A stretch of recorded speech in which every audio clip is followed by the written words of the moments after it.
Yeah, in terms of my role for Zelmi, I've always wanted to just contribute wherever I can fit into the team through my whole career. So, I mean, I think from this next couple of games, I'm probably going to shift into number 4, 5 position. So according to wherever I bat, with I mean, I could be in the third over, I could be there in the 15th over. So we just have to see how we go there, and that's sort of been the role that I've taken over for many years now.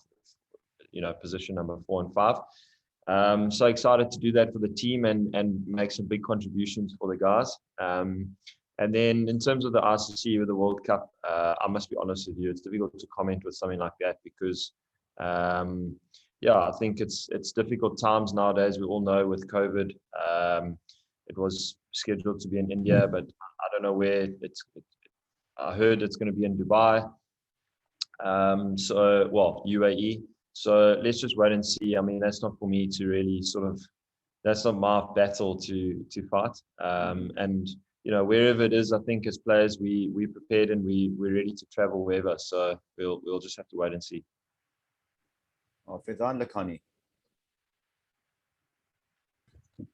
Thank you, Ghaffar. I also have a couple of questions. David, first of all, I would like to know your personal experience of being in bubble and spending life in quarantine and bubbles, and also bubbles after bubbles. Do you think it is taking a toll on players' mental health, and how it has affected you, if it has? And second question, yesterday, your colleague, Faf du Plessis, suggested that the growth of T20 leagues could hurt the international cricket.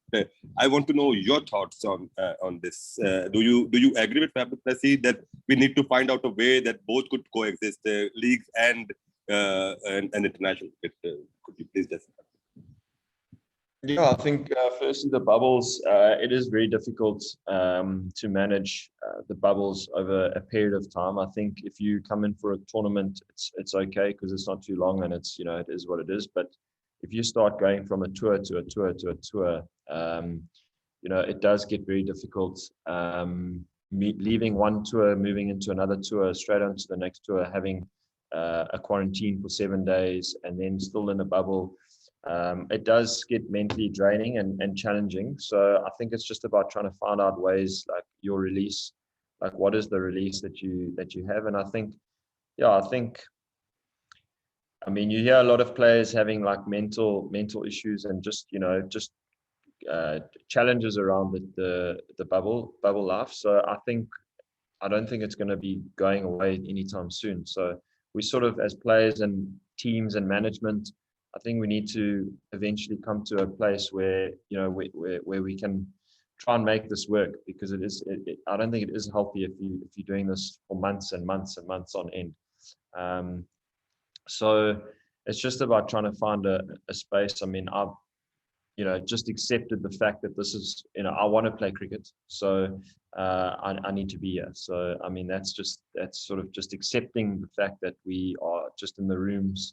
I think the balcony in the rooms make a massive difference, where you can get some fresh air, you can get some sunlight, and that sort of thing. Those small things make a huge difference. And then, I think with what Faf du Plessis mentioned, I do think the leagues have sort of taken over, and it's been, I think, really good actually. It's always good for competition and competitiveness.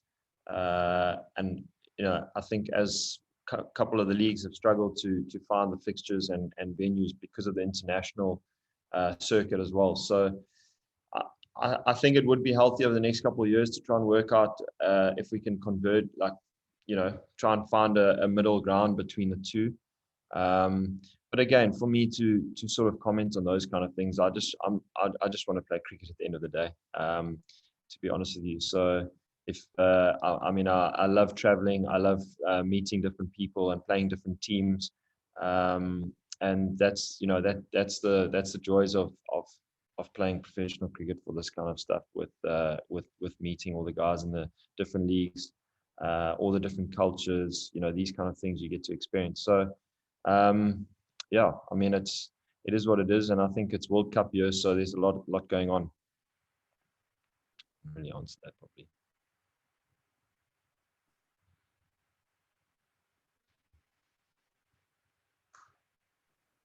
बादिफ आप सवाल कीजिएगा, उसके बाद फिर आराम. Hello, David. Basif.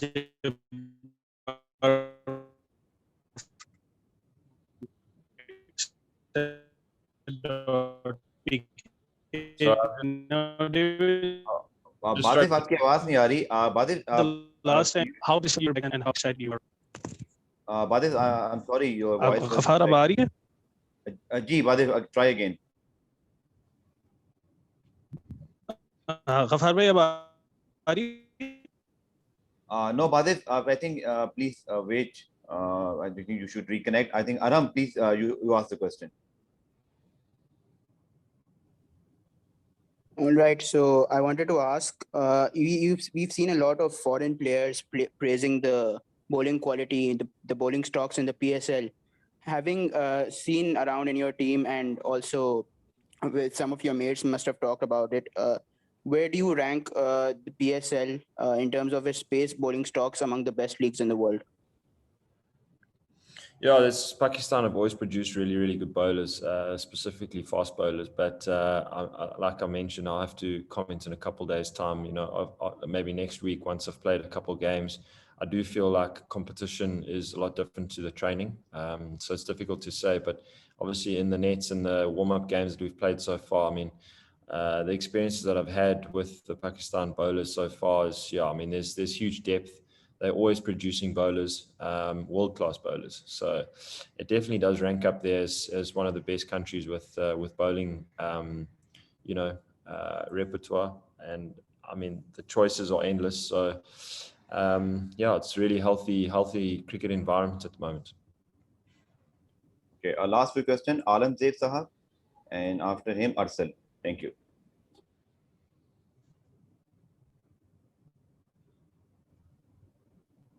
Aurangzeb आप सवाल कर लीजिएगा, उसके बाद फिर आराम से लास्ट सवाल. Aurangzeb please. David, you hear me? Yep, I can hear you. David, you have checked the conditions in Abu Dhabi. So, what do you think? How effective spinners can play their role in this many part of the season?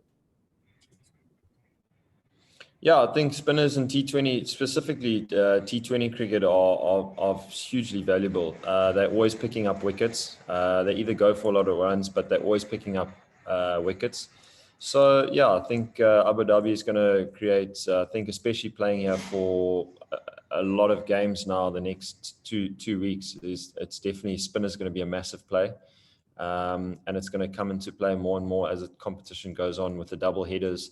You know, with all the heat. So there's going to be some interesting conditions in the next 2 weeks. And so I think, yeah, it's just about wrapping the head around that and how, you know, what sort of game plans you're wanting to go according. And yeah, if the teams, I think it's going to change as the competition goes on. Like I mentioned, it's going to get slower and probably more spin.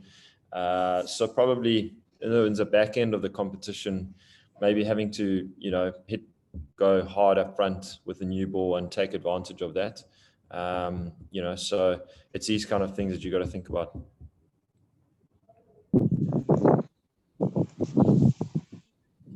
Yes, Arham. Sorry, Arsal, please.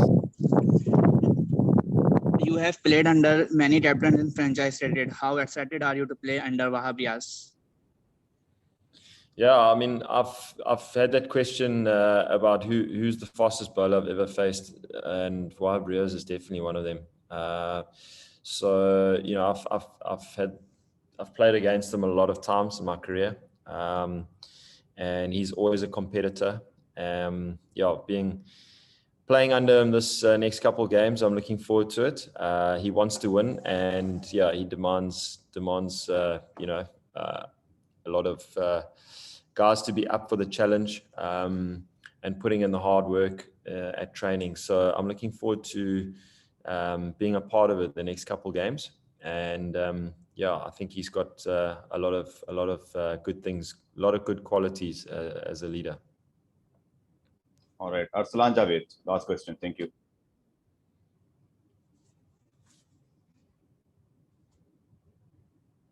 here? If Aslan is not here, then Muzammil can ask. Thank you. Last question.